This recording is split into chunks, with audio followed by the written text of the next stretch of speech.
I'm Eric Bolling in for Bill O'Reilly. Thanks for watching this special edition of The Factor, the Trump Agenda. Let's get straight to our top story. President Trump's first 50 days. It's been a whirlwind start for the administration, to say the least. And with us now, counselor to the president, Kellyanne Conway. So, Kellyanne, let's start with some of the, I guess, the pressing thing of the week was the Obamacare bill, the rollout. What's going on? Where do you see it? Where does the president see it? The president's very confident that he's going to repeal and replace Obamacare the way he promised during the campaign. And I love the fact that this is the first major legislative action while he's been president. Most of it's been executive in nature. And you really see Donald Trump, the negotiator, the decision maker, the deal maker, the great listener. He's been receiving different members of Congress and senators into the Oval Office, into the White House. He's also been working the phones with them. Vice President Pence is on the Hill pretty much every day. Secretary Price, Director Mulvaney at OMB. So it's been a full court press, but it's also really a House and Senate bill. So we know it's going to come out in three prongs. We want people to know that it will be much improved. You're getting rid of those mandates, penalties, et cetera, containing the costs. I think the big question is he willing to negotiate with the Freedom Caucus? Clearly the House needs the Freedom Caucus to get that bill through the House and then onto the Senate. Will he negotiate? Or Paul Ryan seems to be fairly rigid on this is it, take it or leave it. Well, the president's a great negotiator and great listener. This is primarily the plan, but he's been very open this week to listening to people's concerns and their considerations, their best practices, and he's been incredibly open-minded and giving an olive branch to many of them. He'll be the ultimate decision maker here. But I would point out to you, Eric, we're really heartened by the fact that in Energy and Commerce and Ways and Means, the bill passed with unanimous Republican support. That's 54 Republicans, including some House Freedom Caucus members. So when they had to actually put it to a vote and not just be on TV or on Twitter, they are supportive of it. We also would just point out that this has been an entitlement for 7 years. Some people live under it and like it, and the president has promised them a smooth transition. He's promised to them that they maybe can continue with the exchanges as they are. But for the vast majority of Americans, they want something more patient-centric and free market. They want these penalties and mandates and taxes gone. They want health savings accounts. They want, which will happen in prong 3, getting the drug pricing under control. They want the interstate mobility of health care where you can buy and sell it across state lines. So everything he's promised to do is part of this. I want to get to, we have so much to talk to. I want to get to this. I know there's a lot. We can go on for hours on all this stuff. But the Trump Tower wiretaps.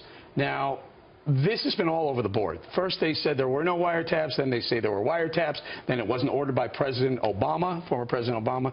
Where's the administration right now? Was Trump Tower wiretapped?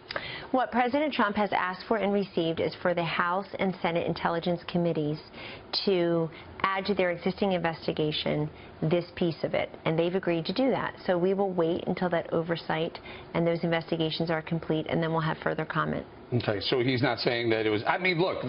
I remember a New York Times front page on January 20th using the word wiretap about the Trump Tower or someone at Trump Tower and sending that information back to President Obama. Well, Eric, we know there are many ways to surveil people now, and you had reports of that just this week. I would note, because the really frustrating part are all the leaks coming from intelligence and security sources, and so that's really the frustration here that the president talks about frequently. And the day after his widely heralded, very successful joint session to Congress, the New York Times ran a story the very next day talking about how members of the Obama administration rushed to preserve and sprinkle around the government these intelligence information. That is not a partisan issue. That's about national security and intelligence, and it affects all of us. And so the president also has that very much on his mind, but when it comes to this particular issue, he has called for an investigation. It seems like that will be underway as part of an existing investigation, and we'll await the findings. If it turns out that Valerie Jarrett was the one who maybe suggested to Attorney General Loretta Lynch that maybe an investigation or a wiretap would be a good idea, I mean, what's the difference if it's Valerie Jarrett or President Obama asking for it? It still came from the upper levels of the Obama administration. I don't want to answer hypotheticals, and I certainly don't want to with specific people's names involved in the hypotheticals. But let me just say that Kevin Lewis, who's a spokesman for President Obama, said last Saturday that it was a cardinal rule that the president and people in the White House never interfered in Department of Justice investigations. Okay, let's take that as fact for the moment, but what about the rest of the huge government? That's the point. I mean, even when Director Clapper said nothing under my purview, he couldn't close the door on everything.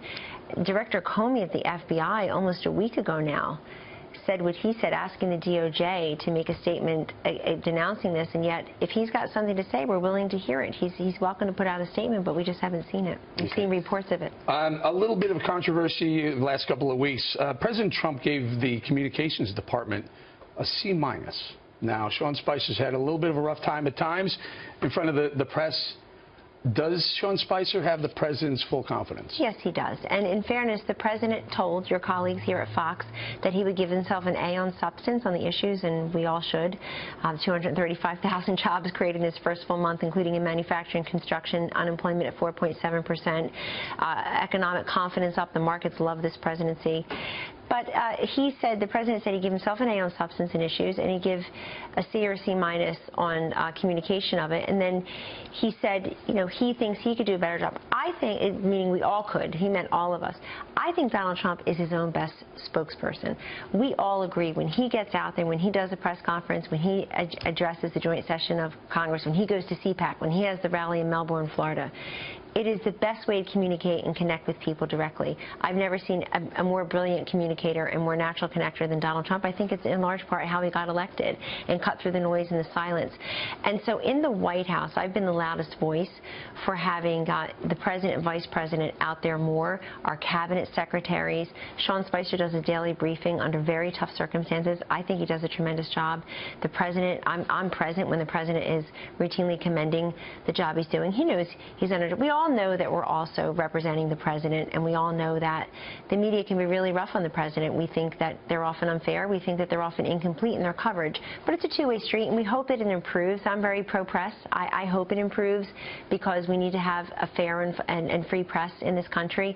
But we also need the President of the United States to be shown respect. I'd like you to comment on the travel ban, the new executive order for the travel ban. It looks like it's going to be, again, pushed back. Several states looking like they're going to mount a challenge to it. Your thoughts? We anticipated several states would challenge it legally, but this travel ban will pass legal muster. It has a new effective date of March 16th, next week, and Iraq is no longer on the list, and I think it's a great signal as to how to get yourself off the list. There are 6 countries on the list. These are all countries that have they either harbor, train, or export terrorists. They can't prove that they are not ridden by terrorists. Some of them are failed states, but all of them were put on a list earlier by President Obama and the Congress. And this president, I think that Secretary of State Rex Tillerson and Secretary Kelly and others have worked with, as I understand, have worked with Iraq to find a way to get a better policy moving forward in reporting and vetting so that Iraq is now off the list. The other thing the executive order does is make very clear that legal permanent residents, those with green cards, Eric, those who have proper travel and visa documentation, are not covered by this travel halt. They are fine.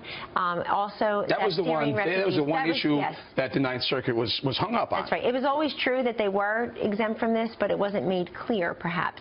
And so that's something that from the get-go here. Also, Syrian refugees are treated along with all refugees, and instead of there being religious persecution exceptions, anybody can apply under undue hardship. So there are some significant changes, and we know it'll pass legal muster. We've got some